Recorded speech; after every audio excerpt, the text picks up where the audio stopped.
मंठा तालुक्यातील टाकळखोपा येथील पूर्णा नदी पात्रातून 2 ब्रास अवैध वाळू उत्खनन करून वाहतूक करणारा टेम्पो क्रमांक MH21BH 4008 मंठा तहसीलदार सोनाली जोंधळे यांनी सोमवार दिनांक 20 मे रोजी पाठलाग करत असताना विदर्भाच्या देवगाव कुंडपाड पाटीजवळ तो टेम्पो पकडण्यात यश आल्यानंतर यावेळी लोणार तहसीलदार अजय पिपरकर, नायब तहसीलदार रामप्रसाद डोळे यांच्यासह मंठा व लोणार ठाण्याचे पोलीस कर्मचारी यांनी घटनास्थळी भेट दिली।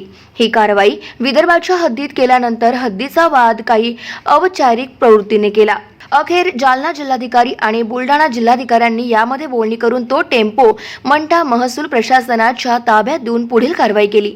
तो अवैध टेम्पो मंठा येथील शासकीय गोडाऊनला लावल्यानंतर मंठा तहसीलदार सोनाली जोंधळे यांनी परत सायंकाळी लोणार पोलीस ठाणे येथे गुन्हे दाखल केले।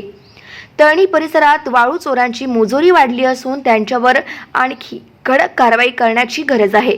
प्रत्येक कारवाई दरम्यान महसूलचे पथक हे ॲक्शन मोडवर असून पोलीस प्रशासन मात्र बघ्यांची भूमिका घेत आहे। या दोन्ही प्रशासनात समन्वय राहिला तर वाळू चोरीला आळा बसू शकतो। मंठा तहसीलदार यांच्या फिर्यादीने बद्री सुखदेव चाटे, विनोद सुखदेव लाड, राणे टाकळखोपा तालुका मंठा यांच्यावर शासकीय कामात अडथळा निर्माण केल्याने कलम 353, 379, 279, 34 भांडवी सह कलम 3-4 गणखनिज आणि खाण अधिनियम 1952 नुसार लोणार पोलीस ठाण्यात गुन्हा दाखल करण्यात आला। गाव माझा न्यूज करिता बाळू गायकवाड, मंठा, जालना।